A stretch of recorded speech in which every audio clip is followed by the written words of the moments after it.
Get out the insurance cards, get out the copays. The office is open, my friends. Brought to you by drroto.com.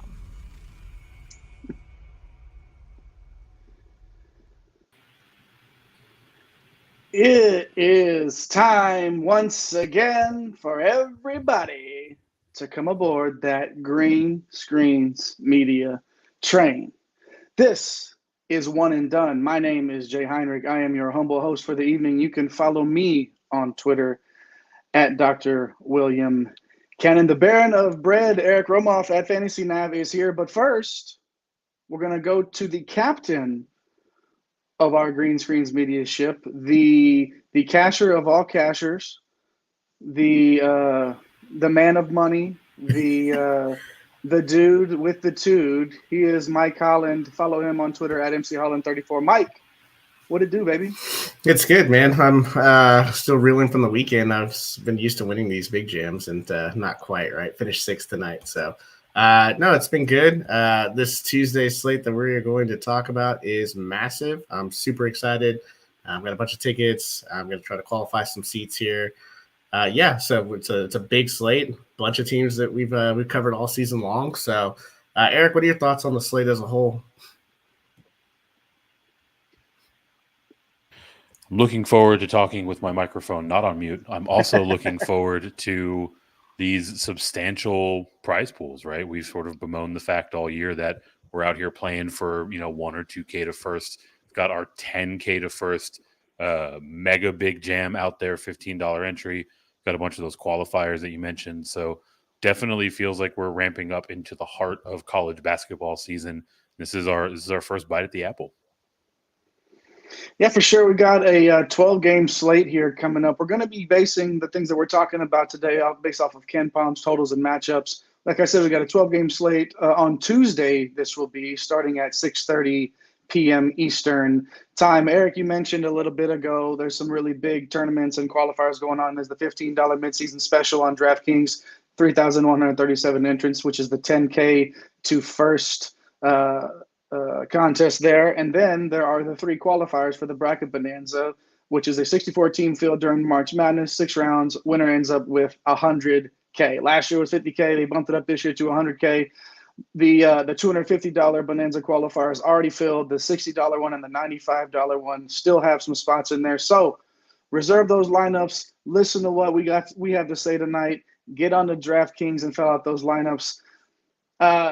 Boys, this slate, only 2 games, according to Ken Palm, with over a total of 140 points. A really tough slate as opposed to Saturdays where there were 7 games over 140. Mike, I wanted to ask you before we really dove into all of this, on slates like this where the expected points totals project to be a little bit lower, do you approach your lineups differently compared to a slate where, like on Saturdays where there were so many more that were a little bit higher? Yeah, it's a great question. I think one of 2 things, right? With so many games, we don't usually get these 12 gamers, right? You would think that 1 or 2 of these games that are maybe even the high 120s or even the 130s, you could potentially catch in overtime or just games that kind of just go over in general. Those will be in play. Obviously we've got the 2 that kind of stick out, which we're going to want to attack heavily. But in those, we're going to, we always talk about you want to mix, match it up. A lot of one-off scenarios, obviously, that are in play. There's a lot of value on the slate. There's some injury news. There'll probably be injury news as we head towards lock. I think overall for me, I've got a ton of exposure to the slate, so I'm going to be mixing and matching all types of strategies. Single entry, though, it's probably smart to kind of stack the high totals. But it is contrarian to play some of these games. They're in the mid 130s, maybe even the high 120s. But when you have 33,000 people in the midseason special, right? It's not always the best case to completely ignore some of these other totals. Now, I'm not saying go 2x2, but you can catch a 2x1 in one of these totals and make some money. So we've seen that in the Big 12 all year. Like some of these Big 12 games, it's been 134, and it ends up going 160. So it feels like Kansas State is always involved in that. The last 2 games they played, they scored a ton of points. They're definitely not out of the question. So whoever wins the midseason special, the line is probably going to look pretty out of control, I would think. Otherwise, you're going to be battling a bunch of the same people at the top if you're not really getting some diversity into your lineup. Eric, you got any thoughts on, large field? I know you're the master of the contrarian plays and the double forward spot and things like that. So anything you kind of tell the people about how you might attack this? Yeah, I mean, taking a look at the slate overall, it feels like pricing is pretty tight. So anytime that's the case, paying up to get different is always a strategy that I like to go to, especially in the same game, right? If we're looking at, the two most expensive players on a single team that you're stacking, or two out of the top three most expensive, usually those combinations, those pairings aren't too popular when pricing is a little bit tight, like it looks to be tomorrow. So that's kind of the headspace that I'm in heading in. But we're about to go through some of our showcase games, and that might evolve as we're talking these things through. Absolutely. We're going to showcase 4 games today. Last show we showcased 3 on a slate like this. We feel like it's important to give everybody as many options as we can. Those of you checking in with us on YouTube, we appreciate you guys being here. Hit those like and subscribe buttons. Drop us a comment if there's a player or a team that you want us to hit on real quick today. We'd love to hear from you. Any of these games on these slates that we're going to talk about, obviously, drop out your feeling about them too. In the comment section. So like I said, we're going to showcase 4 games today as opposed to 3. Let's start with Butler against St. John's. To the shock of no one, right? St. John's game is in our breakdown. We said that last show. Every time they play and there's a slate, they're going to be on our rundown. So, Mike, let's start with the Butler side first. Sitting 7th in the Big East right now, 2-4 conference record. They're coming off a loss at Seton Hall where they only scored 51 points and shot 27% from the field. When they're hitting their threes, they can score the ball. When they're not, the ceiling seems a little bit lower. They usually end up in the 50s.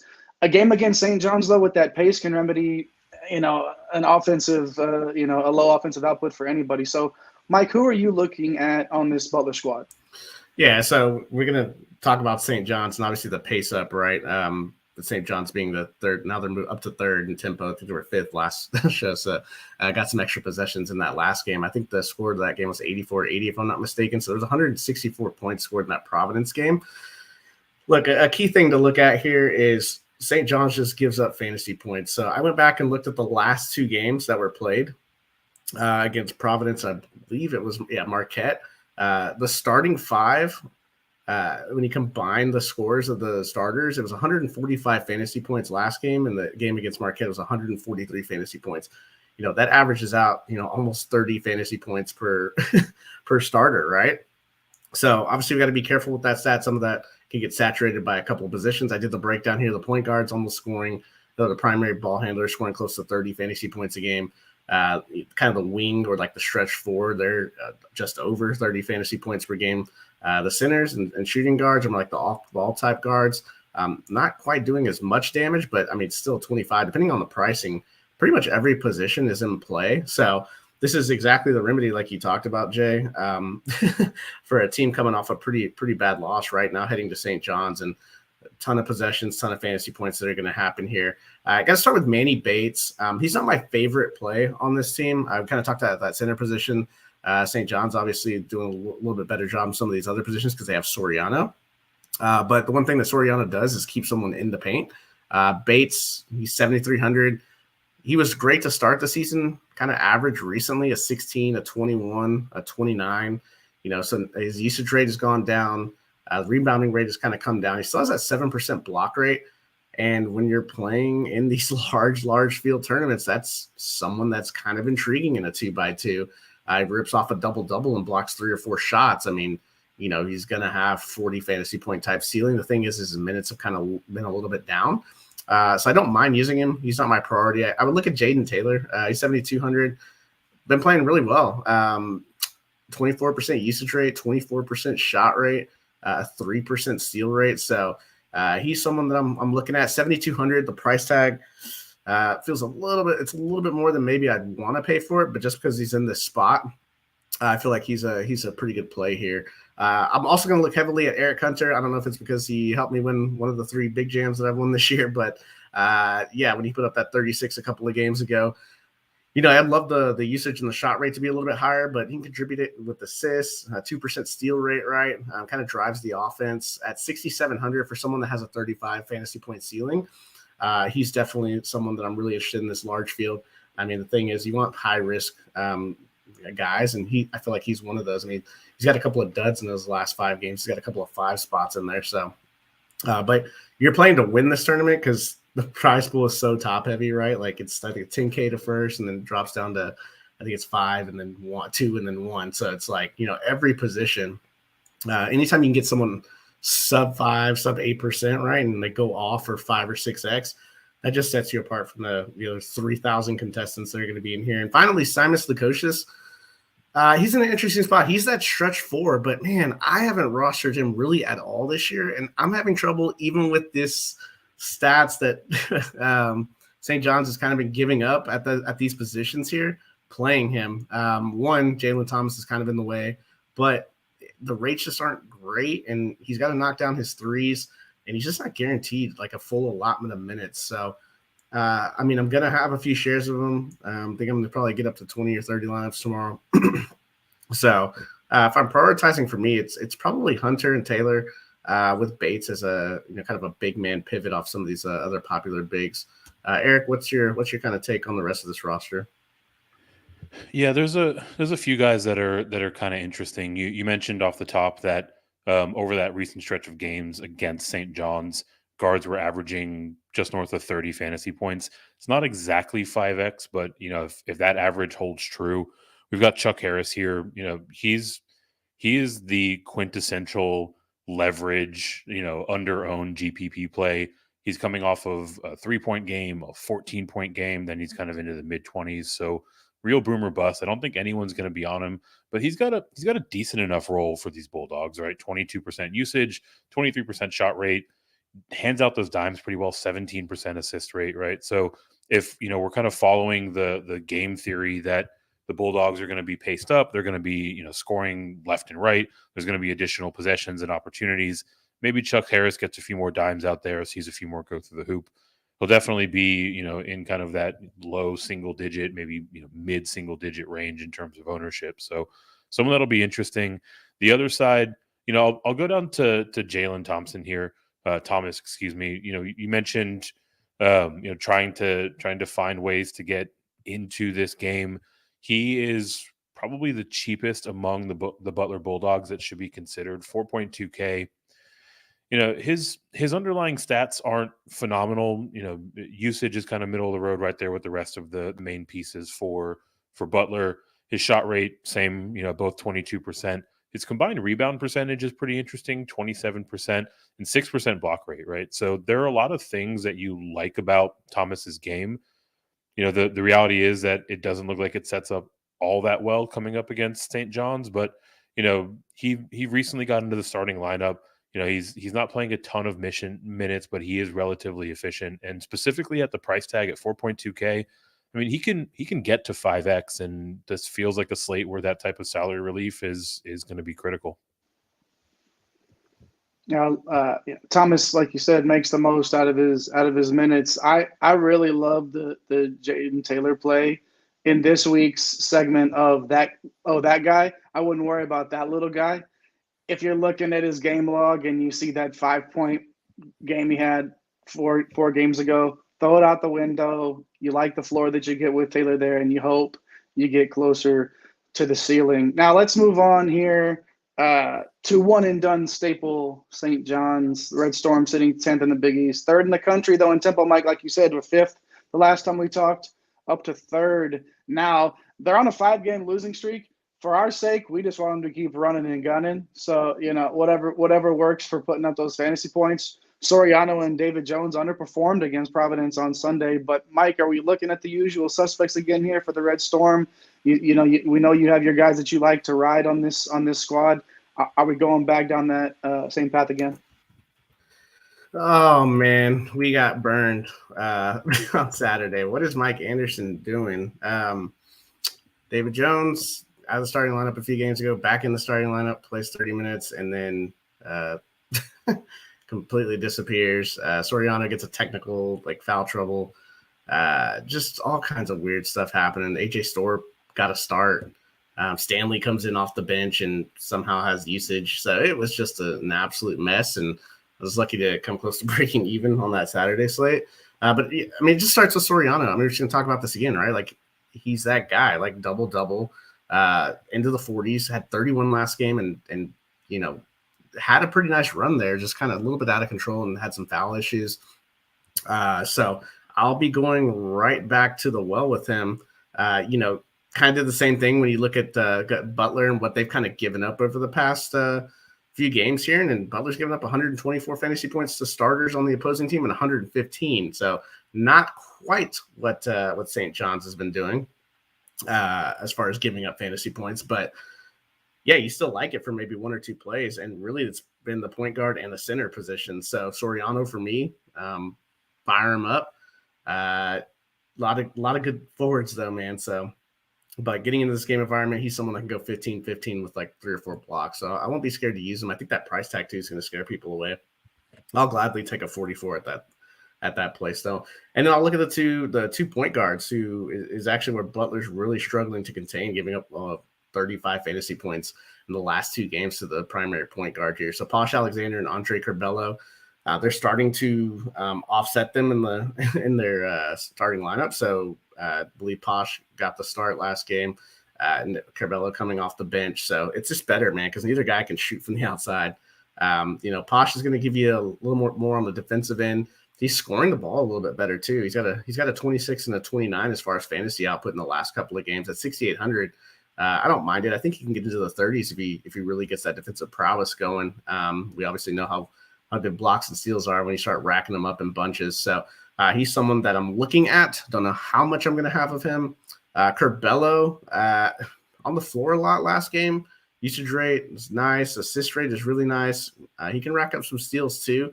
It's tough, man. Like, this St. John's team is really scary now that we've seen kind of what they've been doing over the last 3 games. I might just be using this as a one-off scenario and using either a Soriano or an Alexander or a Curbelo. Last slate, I found myself, as we were coming to lock, playing 2 to 3 Providence guys, going 2-0, 3-0, and 3-1. And that's kind of how I broke even, because I wasn't in the mess that a lot of people got themselves into by playing David Jones and those guys. But for me, AJ Store getting the start, like, he was in foul trouble too. If he gets a start again, I mean, at 3,300, I don't mind it. He was a highly recruited player. They need shooting. Pinzone's also someone else that you can look at, got minutes. It's just kind of all over the place right now. I think the one constant that we have is Soriano, and that we see that Posh is just real important to this team. So I don't know, Eric, I know you had some lineups with a bunch of Red Storm, probably feeling the effects, man. How are you feeling about it on this slate? Yeah, that one was a tough one to swallow. It looks like misery loves company here. Our guy Anthony G is talking about that Mathis DNP, that late news coming out that really threw everything on its head for that St. John's game. And I didn't even realize this until he called it out. A lot of burnt orange working today. Usually that's Mike and Jay's category, but I guess I'm repping the horns today. Anthony, appreciate you swinging through. Definitely hit those like and subscribe buttons if you haven't already. Like Mike kind of teed up, actually the exact same roster of players from the last time we talked about St. John's. David Jones will continue to be one of my favorites, right? I just can't quit you, David Jones, even after delivering a less than 7 3/4 last time out. For that floor performance, we are rewarded a $100 haircut. He's gone down to 8.2K instead of 8.3. All the underlying stats are still there, right? His usage is solid. It's above 25%. Got a 32% shot rate, a 29% combined rebound rate, dishes out some assists, right? He really just does it all. Solid on the steal side too. I guess the question for me is just how much that dud of a game, that 7.75, is going to draw down his ownership. I'm banking that it's going to draw it down pretty considerably. So he's going to offer some leverage. He'll probably be in rotation, but I'm proceeding with caution a little bit, as Coach Anderson really feels like he's rolling the dice with this roster. The other name that we didn't talk about, our guy Diawusu, obviously saw a bit of a different role here with the late scratch heading into this one.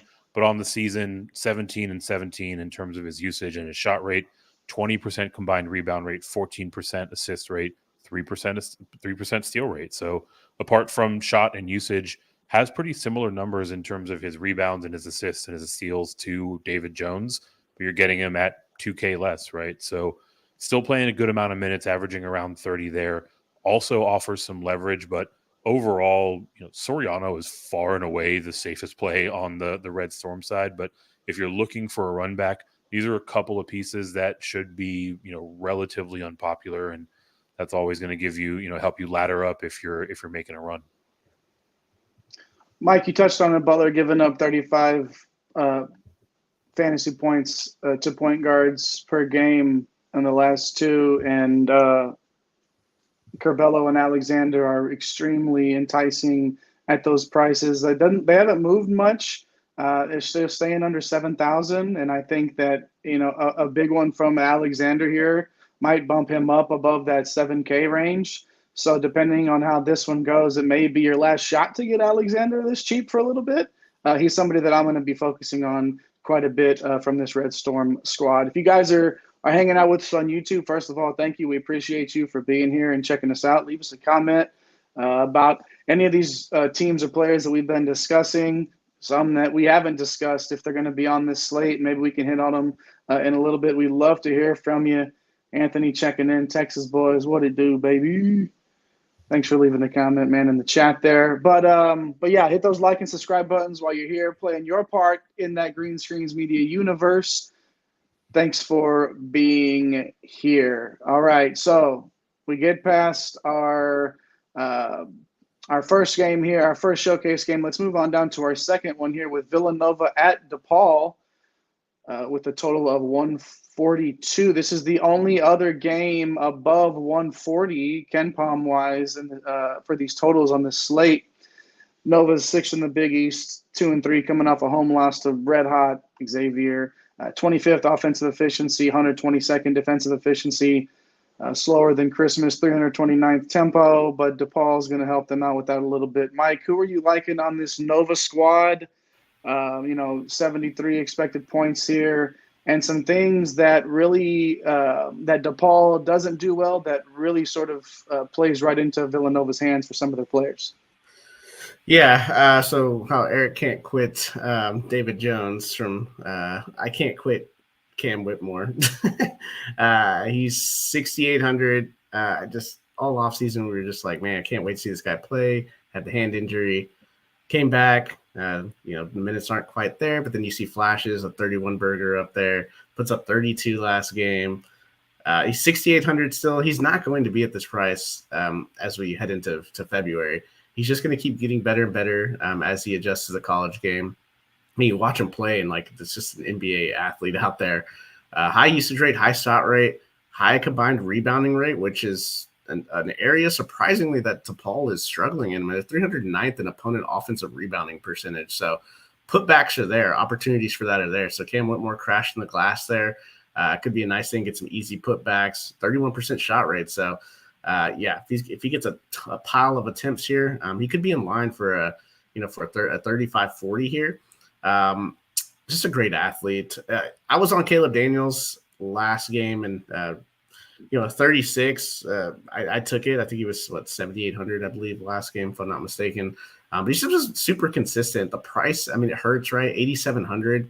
It just feels like it kind of takes the ceiling out of him, even though he's super involved in the offense. He's kind of the guy that you kind of know what you're going to get. I mean, he hasn't been under 29 fantasy points in the last 5 games. So just heavily involved. Another thing that you want to target here is guys that can shoot the three. And he's a guy that shoots 36% from three. DePaul is 299th in the country in opponent 3-point percentage. So could he get into the 30, mid 30s, get to a 40? Yeah. Just at 8,700. I don't know. I think his ownership is going to be non-existent. So I will have a share or maybe 2 of him in case he goes for a 42, 43. But I'm really targeting Whitmore. You can look at Slater, large field. I mean, everyone's playable with 3,000 teams, right? Slater, we've seen him get into the 30s before. I mean, he's more of a low 20s guy. The price is up too. No one's going to play him. The rates are just okay. Really, for me, I mean, my focus is going to be Daniels and Whitmore. Eric, we got Dixon here. You know, I'm not the biggest fan, but I don't know. What's your take on Eric Dixon here? Yeah, he's interesting enough, right? I think the biggest thing with Dixon, seeing an 8K flat, you know, there aren't going to be a whole lot of people that click that button. It's been a bit of a roller coaster with him. You know, lately he's been somewhat consistent, but it's been consistently in kind of the mid-20s range, and that's just not going to do it at 8K. On the whole, in the season, you know, he's got a decent enough role, 26% usage, 28% shot. The thing that makes him a little bit more appealing, you mentioned the opponent offensive rebound rate for DePaul, 309th in the country, 299th in opponent 3-point percentage. Those are both areas that Dixon can shine in. 25% combined rebound rate, shooting 38% from behind the arc. So, you know, in terms of his individual matchup, there are things here that are working in his favor. You know, if he's not going to be popular, you know, he'll offer some leverage on the field. It feels like 8K is a lot to pay off, but you know, this could be a game where he can do it. The other you know, way that I want to attack this game is really more of a punt play, right? We're talking about Mark Armstrong, guy that's 4K. You know, on the season, really been up and down. 7 points, a little under 8 points last time out, but then almost 24 points in the game before that. This they are the side that's getting paced up. He does a lot of different things. You know, he doesn't have any usage or any rates that are just going to jump off the page for you, but you know, he's a 5-star recruit, right? I mentioned that 24 spot. There's potentially, you know, Longino, you know, looking questionable or potentially missing this game on Tuesday. So, you know, if he's out, obviously Mark Armstrong's role stands to expand. He's going to become a very popular option.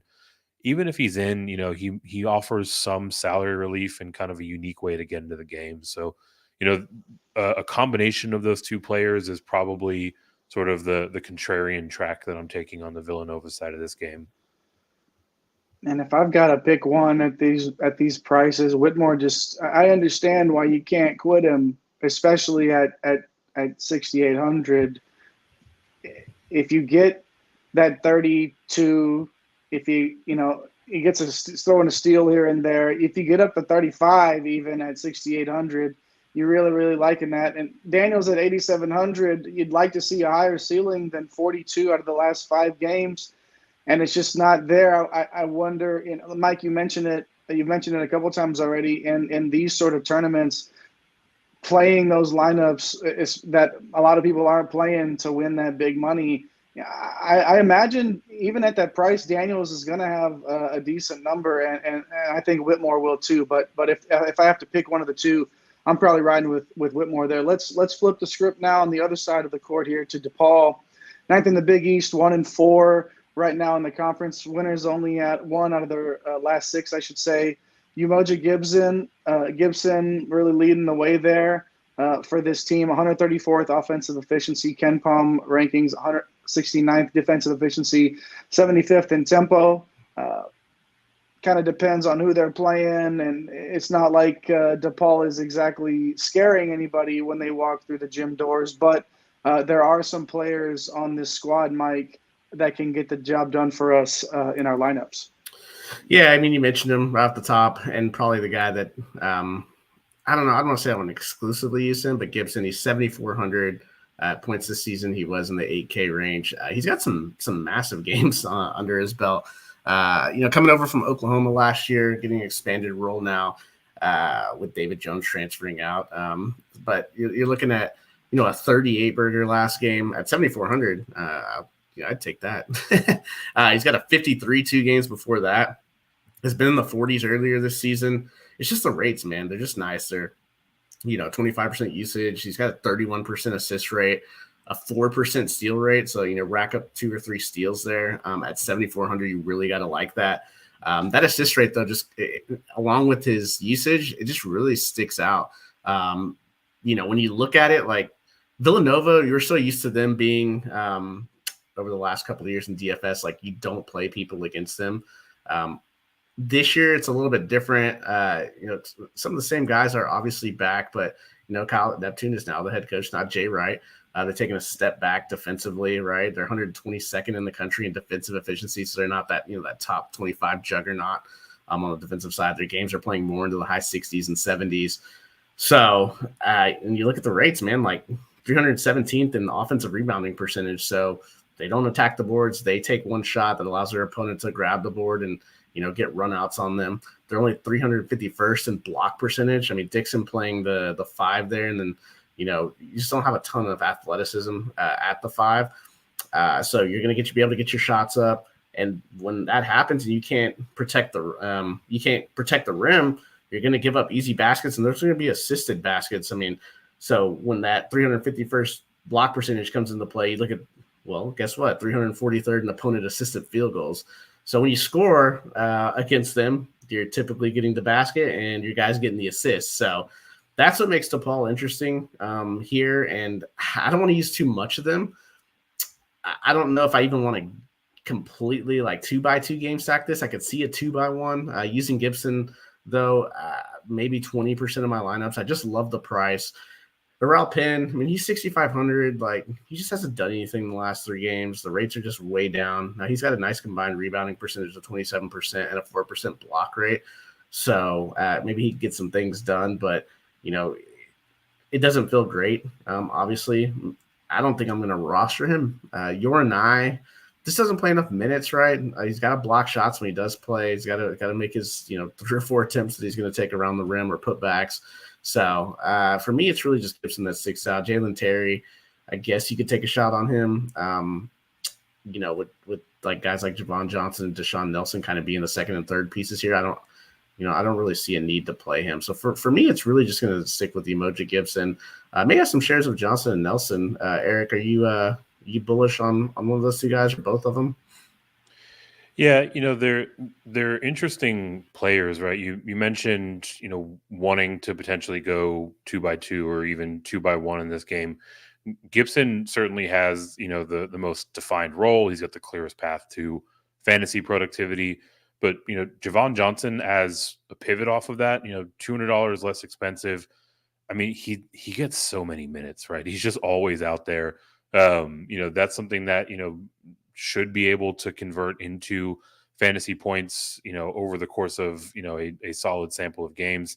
He's got some decent game logs here recently, 21 points last time out. That's not going to do it at 7.2K, but almost 33 3 games ago. So, a little bit up and down, but ultimately he's going to be on the court a lot, and that offers some decent floor. Has gotten a little bit of a price decrease as well. And then you mentioned the other name, Deshaun Nelson. He really feels like he's a player on the rise for this team, for DePaul. Over the course of his recent stretch of games, he's got a 23, a 33, another 20. This is a player that was in kind of the mid-teens for the majority of the season thus far. And with this kind of mini breakout that we're going through, we're seeing some of his rates climb. 22% usage, 19% shot, 25% combined rebound, 3% block, right? So a lot of different ways to get it done. 5.9K, people might look at the game log and, jump all over that. I don't know if there's, a huge groundswell of support for him quite yet. So he'll probably draw some ownership, but I don't think he's going to, push to be one of the chalkier plays on the board. So if you're looking for that run back piece, I like Deshaun Nelson and I like Johnson as well, just given how much he's on the court. Yeah, Nelson at 5,900 is super intriguing. Again, you spend a little bit more at the top of your lineup and you're looking for a guy, under 6K. You've seen the 33, even at 23 and 20, the consistency's been there the last 3 games for Nelson. I really like that, especially in multi-entry stuff, getting some of that mixed in. Before we head over to an SEC matchup, if you're here with us on YouTube, go ahead and hit those like and subscribe buttons. Leave us a comment with who you're riding with on Tuesday's huge 12-game slate. We don't get these all the time, and we don't get them with the stakes quite as high over on DraftKings, where our guy Mike has been having a time with it, and we're hoping for another big day on Tuesday from El Capitano. Let's move on down to our third showcase game here. Like I said, a SEC matchup between the Florida Gators and the LSU Tigers. The third highest total for Ken Palm here on this slate, projected 70 to 69 score. in favor of LSU. But let's start with Florida. 1-2 in SEC play right now. 90th offensive efficiency, 34th defensive efficiency, 41st in tempo. A lot of low numbers there, Mike. Does that translate to success for us in our lineups? Who are you thinking about using for the Gators in this SEC matchup? Yeah, Florida, we talked about them last time. It's just Castleton. We said he could get our 40 or 50 last game. We got a 42. And when Sheboy absolutely bombed, he was on my best lineup that finished, I think, 14th in the big jam. So, the rates are crazy. He's capable of 40 and 50 every time out. Unfortunately, he got the price increase, but that should mean that his ownership's just going to go down from there. He's going to be, probably 10%, maybe less. He just does everything. The offense runs through him. The rest of this roster, it's just annoying. Trey Bonham, what is going on? 2 fantasy points last game, 30 the game before that.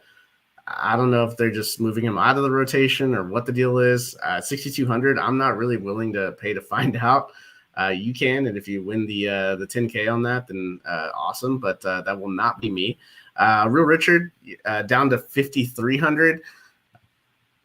He feels like someone that's a little more consistent, probably the next most consistent thing. But even him, the usage rate's only 15%. So it's everything's got to kind of go right for him. If he was in the 4Ks, I'd probably fire him up. I don't know that he's going to make my roster. A couple of guys that I'm really looking at, though, some of these cheap plays. You have Quasi Reeves. He's at 4,700. So he's when I don't play him, he drops 20 plus fantasy points. When I do play him, he drops 12. So you don't know which guy you're going to get at 4,700. You would like the ceiling to be closer to a 25. We saw the 29 about 4 or 5 games ago, but he's someone that's got to hit his threes. Otherwise, it's just not going to work out good for him. And then Marion Jones, 3,300, man. Former Penn State transfer. I feel like he should be playing more minutes. He can stretch the floor.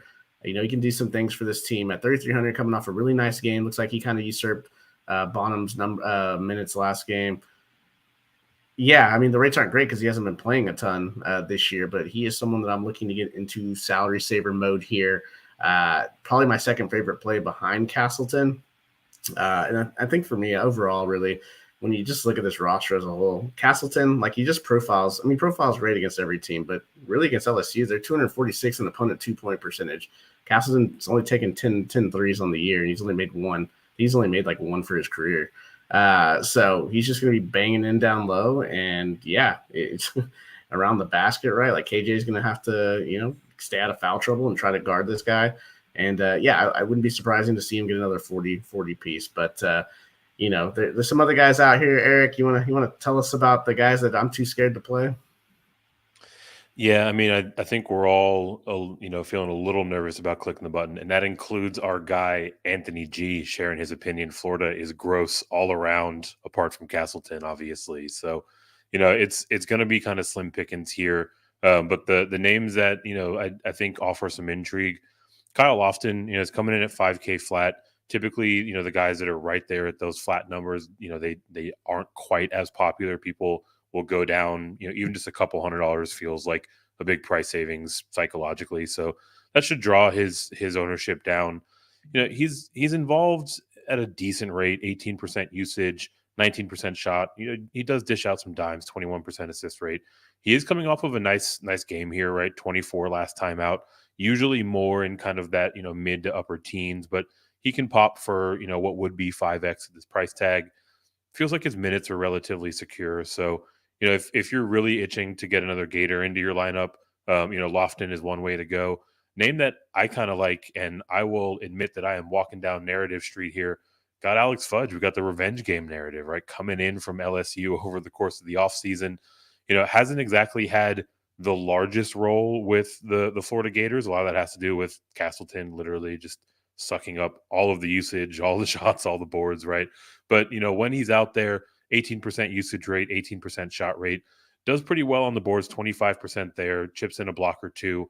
He is in the starting lineup, so he should see decent minutes. Ultimately it's going to come down to, if he can stay out of foul trouble. if he's out there, he'll see a nice complement of minutes. He's got 30-point upside, right? He's flashed that as recently as 5 games ago. But if he gets into that foul trouble, it could be a short night for him. You could be looking at the low double digits. So all of these Gators not named Castleton definitely do carry some risk with them. But with some of them, there's a bit of a salary relief argument to be made, and certainly the lot of them really offer some interesting leverage. Yeah, no doubt about it. I love pairing Reeves or Jones with Castleton here. I just think that it's a smart play. Castleton is gonna. I'm thinking he's gonna. The last 5 games, his ceiling's been 42. I think we're gonna see over that number today. Castleton's gonna be in a ton of everything that I am doing here with this game. So, moving on now to the LSU Tigers in this matchup here. 12-3 overall, 100th offensive efficiency. KenPom rating 71st defensive efficiency, 209th in tempo. You mentioned, Mike, earlier about KJ Williams, or one of you guys did mention about KJ Williams avoiding foul trouble, having to body up against Castleton a little bit. At that price, Mike, is 9,000 a price tag that you're willing to pay for KJ Williams here in this matchup? Yeah, in the large field, I'm gonna have a few shares of him. I mean, LSU's the team that's getting bumped up in pace.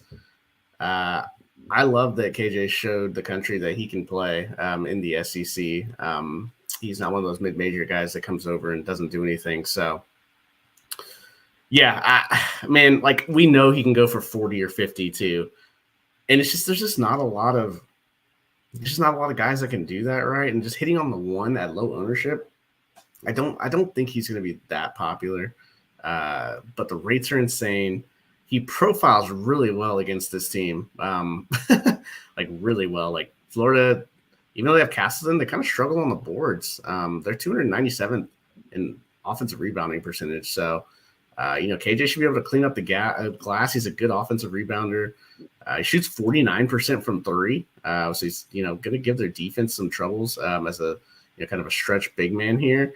And Florida likes to give up the 3. They're 237th in the country in opponent 3-point percentage. They give up 35%. He's shooting 49%. So we know he's going to take a ton of shots.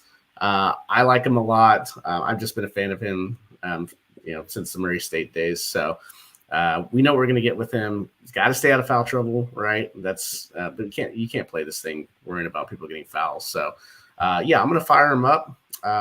Maybe more than Castleton, just because you get the $200 price cut, you get the pace up spot, and he just profiles. They both profile against each other really, really well. So maybe you have to go 50-50 on him as we're kind of talking through this. But you can look at some other guys. It feels like it's KJ Williams for me and nothing else. I mean, you can look at Trey Hannibal playing a little bit more, coming over from Murray State too, with Coach McMahon, doing a little bit more now in the last 3 games or so, kind of in those mid-20s, 5,400. I just don't think he really has a ceiling. The minutes would suggest that. So I don't even know if I'm going to get to 1. Maybe in a game stack, I'd put Hannibal and Williams with Castleton in case they just completely both go off, and he's kind of that secondary piece that goes off in this game. You can look at Juice Hill, but I'm kind of disappointed, man. He's the 3rd Murray State guy that came over. He got 30 minutes last game, but he had 1 fantasy point and 5 fantasy points the 2 games before that, and then into the mid-20s. I don't want to pay for something I don't know that I'm going to get. That's too crazy of a floor, and the price is too high for his ceiling right now. Cam Hayes kind of in the same spot, was tearing it up 2 weeks ago. I don't know, man. It feels like the only thing you really know what you're going to get is from KJ Williams, and that's kind of where I'm going with this, and I'll just find my salary really the other way. I am a big Adam Miller guy, man, but I don't know. I've kind of cooled it on him. Maybe I'll miss the big one. Eric, am I going to miss out on this thing? Yeah, I mean, it sounds like it. If nothing else, Adam Miller is a player that, we have been talking about for weeks now, that there's going to be a point in this season where looking at him in the low to mid 5Ks is going to make us all feel real silly, right? It might not be this slate. I mean, he's such a talented kid. I'm pot committed on him, right? I've had enough exposure to him to this point to where I need to write it out and find that payoff. It certainly, could be this slate coming up on Tuesday. The thing that really jumps out, shooting 34% from behind the arc, right?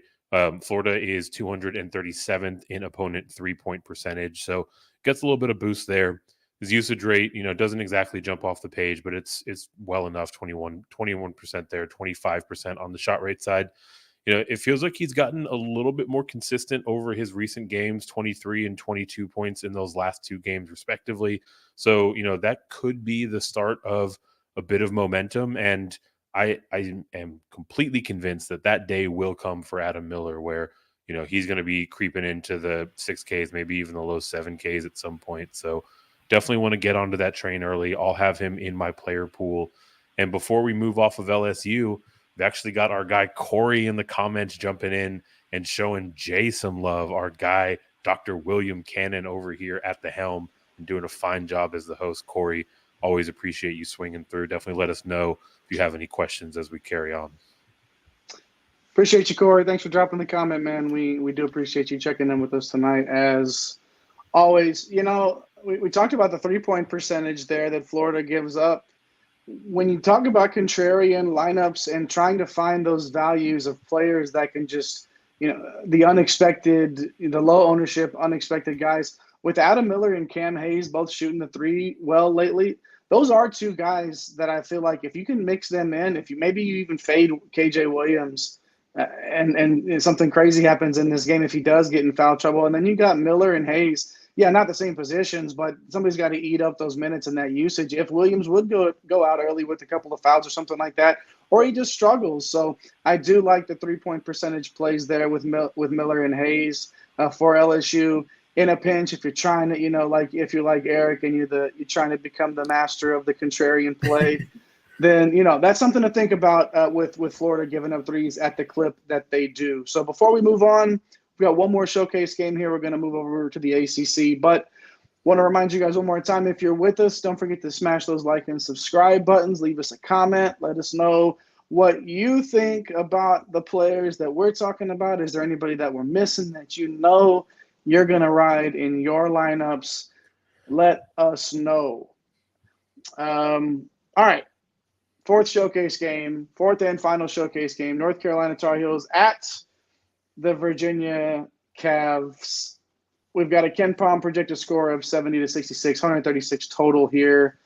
Virginia is actually favored in this contest, but we're going to go ahead and start with North Carolina. A couple of players in this lineup that were on our top 20 countdown, and somebody in this lineup that is first team all-world best name, and that's Leaky Black, who's had a few nice games now in a row, and is somebody that I think we're going to talk about here and should consider. But, Mike, why don't we start with some of the bigger names on this roster first, starting with our guy, Armando Bacot.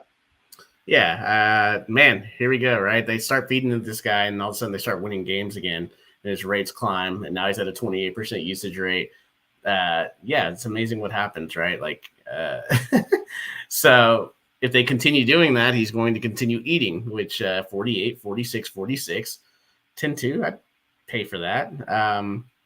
This is a tough spot, though. We know Virginia. It's 21st in defensive efficiency, right? And they play so slow. So that's why I kind of like KJ and Castleton in the game before. But it's Bacot, right? He's just on a heater right now. I will have some of him, but I am probably going to be less than 25% on him. One, due to the price tag, two, because, we have Williams, Castleton, we got Sheboy, we got Keontae Johnson, Janai Broom. It's not like there aren't any big men to roster here. You could easily not play this guy and actually feel pretty comfortable, especially in this matchup. Maybe I'm just, I just see all the times I ever tried to play somebody against Virginia and how this game ends up being 57 to 53. And then I wonder why I spent 10-2 on somebody. So that could definitely happen. So in the player pool, now that I'm talking about it, maybe 10% for me. I don't know, man. Yeah, I think the thing here too is that he doesn't shoot threes, and that's kind of what Virginia's struggled containing, right? 236 in opponent 3-point percentage. So that lends us right to our guys like RJ Davis. who's shooting at 35%. And North Carolina last year was on fire from three last year. And this year, kind of a little bit down on the 3-point range, but we know these guys can heat up. I mean, RJ Davis, like 8,600, no one's going to play him in this matchup. And he could put up a 40. That is a large field that, the midseason playing him as a one-off in this game is so crazy, but I'm going to try it on one or two lineups because people are going to want to pay up for all those forwards. So paying up for him and seeing like a Sheboy Saturday game, which is not going to happen this time. But Baycott could struggle. I mean, KJ, even though KJ and Castleton could put each other in foul trouble, like there's a lot of different routes to where just being different, right? If this was 800 teams, right, I'm probably not even mentioning RJ Davis. But when there's 3,200 teams, you got to figure out a way to be different. So he's kind of my high-priced guy that no one else is probably going to play that I'll be jamming in there to see if I can make one or two of these lineups work. And then you have Seth Trimble. If Nance is out again, a little bit of a price increase here, but had a 16, had a little flame next to him. So, 3,800, like this is just an awful spot for him, but salary relief, right? Yeah, I mean, the more I talk about the side and just looking at Virginia on the other side, I'm really just looking at RJ Davis and a little bit of Baycott. And these are just for essentially guys that can just pop off and be a one-off setting. Caleb Love's a little scary for me. Leaky Black is super consistent, but yeah, Eric, what's your read on Love and Black, man? Do you, Love struggled from three, but we know he can kind of go off. So what's your read on him against Virginia here? Yeah, I think the thing that is working in the favor of these Tar Heels is really what you led off with, right? As everyone was scratching their head, what's wrong with UNC? How are they off to this slow start? We were continuing to bang the table. They need to run this offense through Armando Bacot. They have been doing so lately. And all of these guys that we're not too sure about, right? You mentioned Caleb Love not doing great from behind the arc. Over the last 10 games, as they've been running the offense through Armando Bacot, we see his three-point percentage start to walk up. We saw the exact same thing with Davis, right? 350 on the season, almost 400 from behind the arc over these last 10 games. So I do think that it is a rising tide for all of these Tar Heels now that, they're really on the true and righteous path of running their offense through Bacot.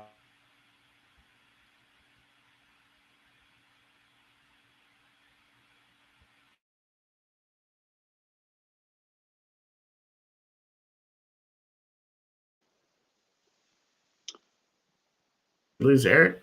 I think I might have lost Eric there, but I know he was really getting into price Love. drop there for Caleb Love being a little bit more affordable now.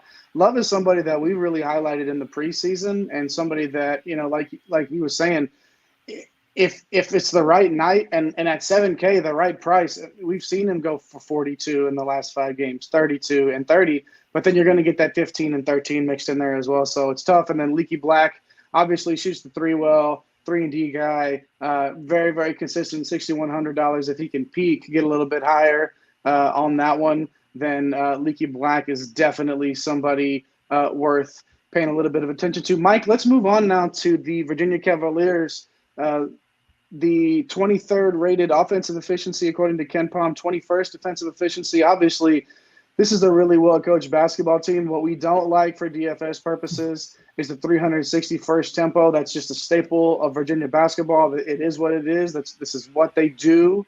So how do you approach a team like this in a DFS setting? Yeah, I approach it actually pretty excited, honestly, because 2 factors here. They're getting paced up by North Carolina, who's basically a top 100 team in tempo.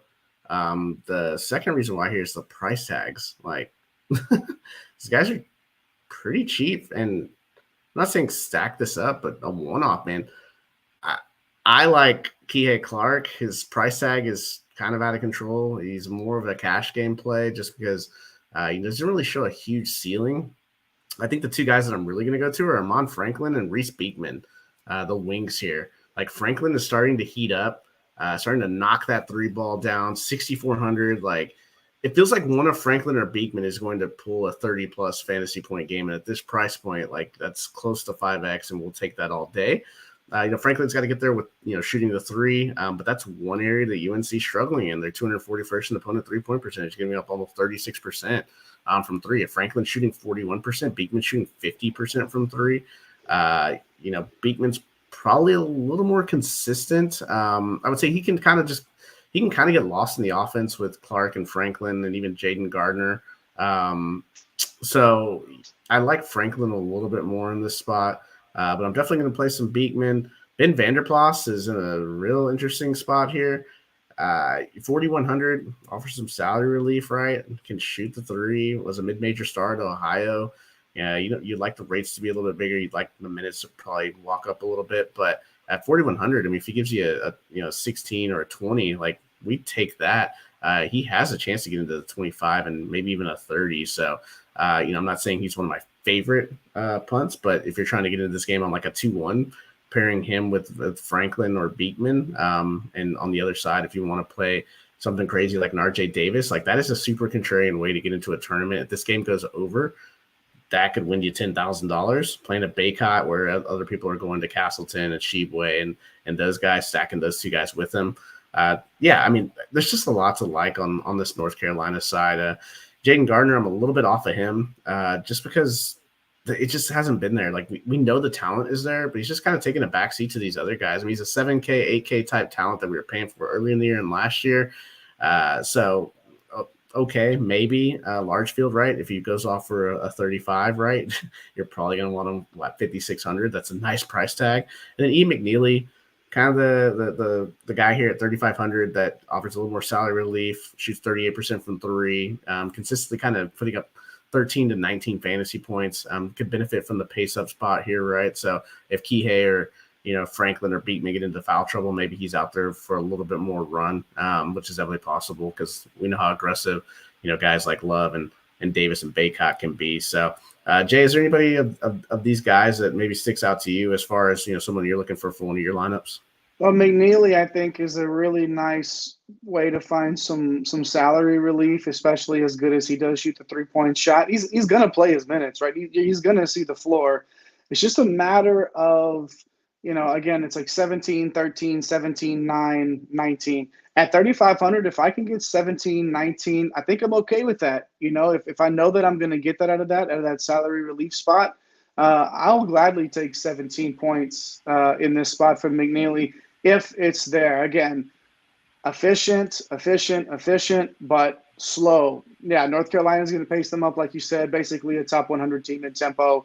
But for me, I think McNeely is probably going to be the guy for me, just in general, whether or not I pair him up with anybody else on Virginia or if I'm just looking for salary relief somewhere on later in my lineup. McNeely's somebody that I'm going to definitely take a look at. All right.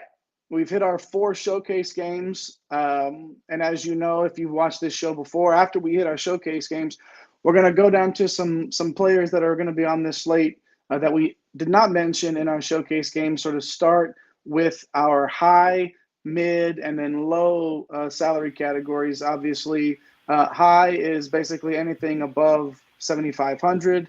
So, Mike, let's start there. Who are some guys that you are targeting in that pay range? And I know the first guy we might mention here burned us badly over the weekend, but he is who he is. Pretty high price for Sheboy Mike. How are we treating him on this slate? Yeah, now he gets a price bump, right? I feel like that's going to drive ownership down a little bit, but he's still going to be, especially against South Carolina. Oh gosh, man, I don't know how they keep him from a high 40, 50. But yeah, I didn't think Alabama was going to do it. But Alabama, man, they're balling, man. They were just running 3 guys at him and just not going to let him beat them. Just played a great game.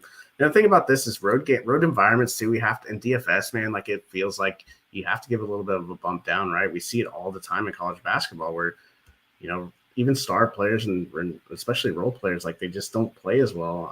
It's probably the sport, I would say, I don't know if you'd agree with this, is the biggest advantage, man. Like when it comes to home court, it's absolutely crazy. How do you feel about that? Like, do you think that's a real thing? Because it feels like it. I don't think you could be any more spot on in terms of a sporting event or any sort of sport where home field or home court, where home advantage means more than college basketball. I mean, even at any level of basketball, you're more comfortable in your own gym. The crowd is there. It's everything that you're used to, the sight lines, all that stuff. Like, it's the home court advantage in college basketball definitely means more than any other sport, man, for sure. I'm with you on that. Yeah, it also feels like the crowd is, excuse me, right on top of you, right? So it's like these players are just affected more. But for Sheboy going back home, playing a South Carolina team that can't stop him, like, yes, I will have my shares of him. Yeah. I got to look at Kansas State.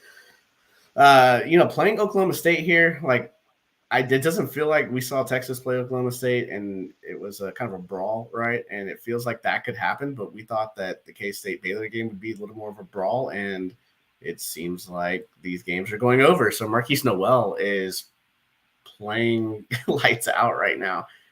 When you look at his game log, it's insane, man. Like 56, 62, 56 fantasy points. Probably, I don't know how to judge this guy, man. I have not been on him at all during this run, which is probably explains my last couple of days. I just don't know that I can pay that salary for him against Oklahoma State. Like, Cisse is questionable again. We don't know. Obviously it's a big man in the middle, but Noel and Kansas State came into Texas and the offense was powerful. Keontae Johnson, I was going to ask you. What's the difference there for you? Like, you got two K-State guys there. You got one at 10K, one at 8.5, both with, that high 40s, at least high 40s, that you think you're going to get. Noel actually has a little bit higher of a ceiling there. But if you had to pick one, is it a situation where you're going to get a mixture of both probably, or are you a little bit higher on one than the other? So this is like where I wish that we had ownership projections like we do in NBA and NFL. If you told me that Noel was going to be 20%, I probably don't want to have anything to do with him. If you told me he's 7 to 8%, like, I probably want 20% of him. Right. Yeah, I don't know, man. I'm going to let somebody else take that. I will play some Keontae Johnson. OK State could muck this thing up. Kansas State's already had 2 games where they've gone completely insane. You got to think that, they are at home here too. So I don't know, man. Like, that, this is a spot, and this is probably one of the toughest, things to kind of judge on this slate is what are the K-State guys going to do? Because you're going to pay a pretty penny and they better produce. So, it'll be interesting to see what the field does. But for me, I'm going to lean towards a little bit of Noel, or a sprinkle of Noel and a little bit of Keontae Johnson. Janai Broom at 8,900 for Auburn. Finally, like, we're getting the Janai Broom. Like, play this guy 35 minutes. He'll give you a 40, a 41, a 37, a 38. Like, going to Ole Miss here. I like him. I just, there's so many good forwards. Like, I don't know, man. Like, it's going to be tough. I'm just going to mix and match these guys, right? Like, between Baycott, Sheboy, KJ Williams, Castleton, Keontae Johnson, Janai Broom. It almost feels like you find the cheap guards, and the usually the guard values here, but the forward value due to some potential injuries here is actually cooking up right now. So it'll be fun to kind of mix and match some of these guys. We got some guys like Terrence Shannon and Derek Walker. Jay, do you have any opinions on them? Kind of right there at the end of that high tier salary, maybe offering a little bit of a price break for you.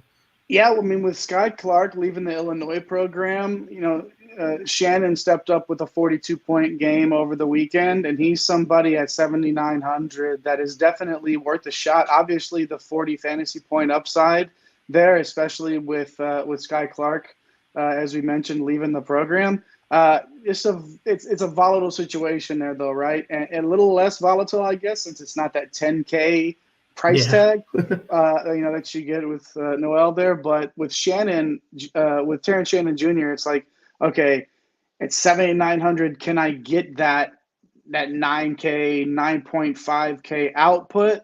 Possibly, and it could be there. If that usage rate going up a little bit, he's going to keep seeing the ball. I'll have a little bit of him mixed in. And then Derek Walker from Nebraska at 7,500. Also just put up 44 points, or over 40 in the last matchup, I should say. His last 5 are 44, 33, 22, 37, and 20. Again, the massive upside, and somebody that at that price, if somebody's game log watching and sees a 22 and a 20 mixed in there, 7,500 might be too rich for their blood. And if you're in on Walker and there's not a lot of other people there, and he does hit that monster game with that 40-plus fantasy point upside, it's a good opportunity for you to go head up those rankings in your tournament there. So, Mike, let's go ahead and move on now to the mids here. We got a little mid action. This is obviously this is 5K to 7,500 range here. So, Mike, who are some guys you're liking in that range that we hadn't discussed yet? Yeah, I think we got to look at Caleb Boone, especially if Cisse he's questionable. If he's out again, we saw Boone go for 44 last game. It's just going to have to be super involved. It's at K-State, tough matchup, especially with Key Johnson on the other side. You could get into foul trouble, but at 5,400, like for someone that has 40 fantasy point potential, he's got to stay on the floor to get that. If Cisse plays, though, he's probably not in the player pool for me. Santiago Vescovi, Tennessee's always in these ugly games. He's just real consistent. At 7,300, could you get a 35 out of him and feel good about it? I think you could. He's going to have to get there. He's been there once at a 36 in the last 5. Gets Vanderbilt, so decent matchup. But, if you want to be contrarian, I feel like he's a good kind of higher mid-tier contrarian play. Sam Griesel from Nebraska. Love this kid, man. 34 last game. Has shown the ability to get up in the high 30s at 6,900. Definitely like him at home against Illinois. Grant Sherfield, he's kind of in that range where Vescovi is, right? Like he has to play well for Oklahoma to have a chance to win. 30 fantasy points, big road win at Tech there.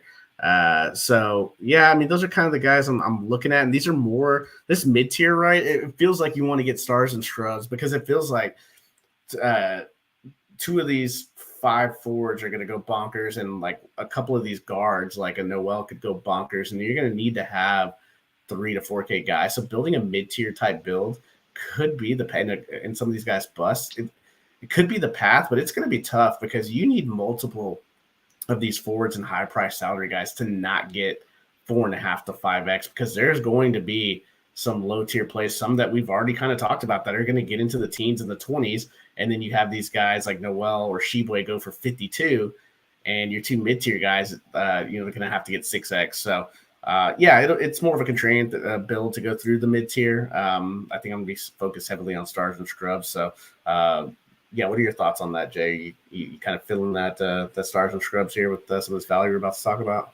It makes a lot of sense, and especially with the type of slate that we're looking at here with the low totals, going after the stars with the high ceilings and the low floors and really establishing yourself there. And then finding some of these cheaper options to help fill out the bottom of your lineup. There's going to be some guys, like you said, that are going to end up in the high teens, low 20s that you're going to be able to get for 35, maybe 3,500, maybe 4K. And we've already talked about some of those guys. We're going to talk about some more here in a little bit. But there are some of these mid-tier guys that are worth a look. Like Severe Wheeler out of Kentucky at 6,900. That's on the higher end of this mid-range. But the thing with him is the counting stats are there. The assists are there for him. He's a safe play. He only had 23 fantasy points in his last one. Really a candidate now for a bounce-back game here. You could look for him to hopefully get into that high 20s and low 30s range. And then Davian Harmon from Texas Tech, just consistently in the 30s. Again, had the 2-point game there if you just game log watching, but throw that out. He's a consistent guy. Somebody that's on the floor, been on the floor a lot in his career, and somebody that you can trust. So if you're going to go this mid-tier route, Wheeler at 6,900, Harmon at 6,600 are a couple of guys that I'm looking at. But Mike, let's dip now into our last tier here. Some of these lower priced guys. This is 5,000 and below. Who are you looking at here? Obviously, some of these plays, Mike, have a lot to do with some star players being injured or on the injury report, and something to monitor as we get closer to tip-off time on Tuesday. But who are some of these guys in this lower tier that you're going to focus on? Yeah, let's go back to Kentucky. Like we talked about it last slate, like they are short rotation, right? So when somebody goes out, it makes it real clear who's going to be getting minutes. Antonio Reeves is an absolute scorer, came over from Illinois State, played well earlier this year. He's about the only person that did anything last game. 26 fantasy points in that Alabama game. So he can get some more run here at 4,900. I don't mind playing him against South Carolina. And this is because Toppin is questionable, right? So if Toppin misses, Reeves going to have to slot in here and score the ball for them. Lance Ware becomes viable at 3,500. We saw a few games ago, when he had to kind of fill in, put up a 17, a 10, a 15. You only need 15 from these guys at three, the mid 3Ks to feel good about it. He can rack up blocks, rebounds, not really much of a scorer. But those Kentucky guys, like they will get up there and get some run. So I'm looking at, kind of both of those guys. Carter Gilmore, Tyler Wall is questionable again. He played 30 minutes last game, only produced 14 fantasy points. He's just not a usage guy, right? But, if you catch him on the right night and he puts up 24, right? That's 6X. It's not out of the realm of possibility. It's a tough matchup against Michigan State. I love the Iowa State value, man. Like, unfortunately, Kunk, he's out. And so the forward rotation was so annoying. Now it's a little more viable. You got three guys. You got Osni, who's 4,100. At 4,100, you give me a 20, which you did last game, or a 26 the game before, and I'm feeling really good about that. It is Texas Tech. Haven't quite been the absolute juggernaut that they've been. Bacho is also questionable too. So we'll see how that plays out. Robert Jones getting a ton of minutes for where he's kind of been this season. He's 3,700. An 18 to 20 there is gold, which he's done in the past twice in the past 5 games. And then Trey King working his way back from injury. A solid transfer over here at 3,200. He was on the winning GPP lineup a few nights ago when he put up the I think it was a 17 or 18 that he put up. And was he was, I think it was an 18 that he put up and ended up winning some of the big jam. So, if he's going to get 20 minutes and he's a fantasy point per minute guy, right? Like he gets an 18 to 20, 3,200, you absolutely love that. So is there one of these guys that maybe sticks out for you, Jay, before we close this out that, you want to maybe jam into your lineup or looking to target to get yourself some salary relief? Yeah, I'm just going to, depending on how I build it, I do like some of those options on Iowa State. So depending on how my build goes and what the salary looks like that I need to sort of fit into my lineup, I'll probably go according to the order of salary there if I can fit them in. But I do think this is something for everybody to pay attention to. Mike is one of the best at this. Are these injuries to some of these key players, and where does that usage go? And what do the matchups look like with the teams that they're playing against? It's important to know that these forwards from Iowa State, one of these players is probably going to end up on a roster that makes a lot of money on Tuesday. So figuring out those injuries, following those injury reports, staying on top of that with whatever it is that you use is super important. And there ain't nobody better in the business than my guy, Mike Holland, the captain of this ship.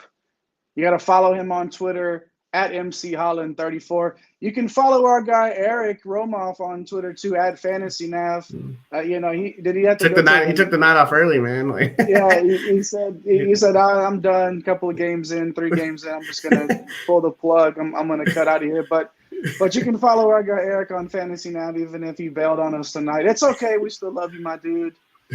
Shout out to you. This has been the One and Done show. Don't forget to hit the like button, hit the subscribe button, leave us a comment, even if it's later on. We'll get to it. We'll reach out. We'll respond, and we'll try to get to everything. Like my guy Mankind says with Mr. Sacco, have a nice day. And like we say in Green Screens Media, let's get this bread. Thanks for stopping by the office. Get your fantasy prescription by subscribing to the channel and checking out drroto.com. And until the next visit, be well and take care.